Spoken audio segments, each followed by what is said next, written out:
Sedambak kasih, seharum kasturi buat pengerusi majlis.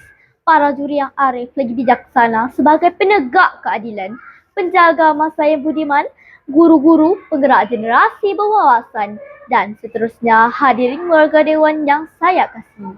Assalamualaikum warahmatullahi wabarakatuh dan salam sejahtera pembuka bicara. Tampilnya saya di atas persada indah ini adalah untuk menyampaikan sebuah pidato yang bertajuk Menyemai Sikap Nasionalisme dan Cinta akan Negara. Hadirin warga dewan, izinkan saya mengupas dahulu maksud tersirat yang menjadi tajuk pidato saya. Menyemai sikap nasionalisme dan cinta akan negara boleh ditakrifkan sebagai memupuk perasaan cinta akan bangsa dan negara sendiri yang mendalam ataupun menjunjung tinggi rasa kebangsaan. Namun, pada masa ini, ada pihak telah mendakwa bahawa ianya semakin luntur dalam jiwa rakyat. Hal ini terjadi kerana sikap masing-masing yang sibuk dengan urusan sendiri. Mereka lebih fokus bekerja untuk mengumpulkan kekayaan dan menambahkan pendapatan. Tidak dinafikan, wang amat penting dalam kelangsungan hidup.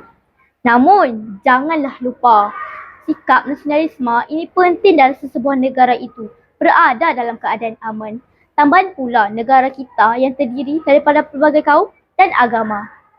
Justru, kita sebagai rakyat Malaysia perlu mengambil langkah yang sewajarnya bagi memupuk sikap nasionalisme dan cinta akan negara dalam diri sendiri dan masyarakat.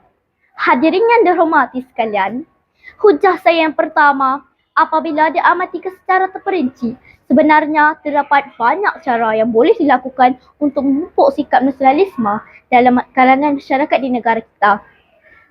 Antaranya adalah dengan memupuk sikap nasionalisme dalam diri anak-anak seawal di bangku sekolah lagi. Pak kata pepatah Melayu, melentur buluh biarlah dari rebungnya. Sekiranya sikap ini dapat dipupuk sejak kecil, maka sudah pastilah sikap ini akan terus diamalkan sehingga dewasa. Di sinilah guru memainkan peranan penting dalam menyemai sikap nasionalisme dan cinta akan negara dalam jiwa murid-murid. Hal ini dapat dilaksanakan kerana para guru mengajar di sekolah boleh menerapkan sifat-sifat nasionalisme semasa di dalam kelas. Para guru perlu mendorong murid-murid untuk melahirkan perasaan bangga dan syukur terhadap negara. Sebagai contoh, mengadakan program seperti sambutan Hari Kemerdekaan peringkat sekolah yang diisi dengan aktiviti bertemakan cinta akan negara. Hadirin sekalian, anak-anak diibaratkan seperti kain putih. Ibu bapa lah yang bertanggungjawab untuk mencorakkannya. Maka dalam hujah saya yang kedua, ingin saya tekankan peranan ibu bapa dalam menyemai sikap nasionalisme dan cinta akan negara dalam jiwa sanubari anak mereka. Anak-anak yang masih belum matang untuk berfikir akan sentiasa mencontohi tingkah laku ibu bapa mereka. Anak-anak ini akan sentiasa ingat pada apa yang mereka lihat dan sering mendengar kata-kata ibu bapa mereka. Justru itu, ibu bapa seharusnya mendidik anak-anak tentang sejarah kemerdekaan negara dan memperkenalkan tokoh-tokoh kepahlawanan negara yang berjuang demi tanah air. Selain itu, ibu bapa boleh membawa anak-anak pergi ke melawat ke tempat-tempat bersejarah kemerdekaan negara semasa cuti sekolah. Tegaslah di sini bahawa peranan ibu bapa sangat penting dalam menyemai sikap nasionalisme dan cinta akan negara kepada anak-anak ketika masih kecil.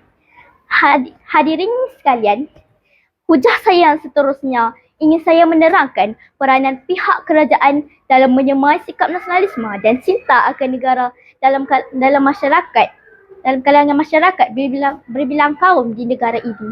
Antara langkah yang dilaksanakan oleh pihak kerajaan adalah dengan mengadakan kempen-kempen yang berkaitan dengan semangat nasionalisme supaya dapat memberi kesedaran kepada masyarakat tentang kepentingan sikap cinta akan negara. Pelbagai pertandingan yang boleh dianjurkan semasa bulan kemerdekaan.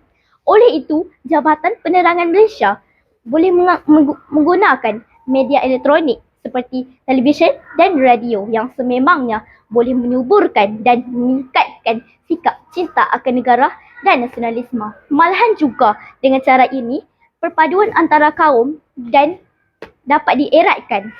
Kesimpulannya, sikap nasionalisme dan cinta akan negara sangat penting untuk melahirkan warga negara taat setia dan pastinya menjadi rakyat yang berguna kepada agama, bangsa dan negara. Mereka juga akan sentiasa berusaha untuk memajukan diri dan negaranya demi mencapai kemajuan seiring dengan negara-negara maju yang lain. Oleh itu, semua pihak hendaklah berganding bahu bersama-sama untuk memainkan peranan masing-masing agar sikap nasionalisme ini dapat dilakukan dalam generasi akan datang. Sekian, terima kasih.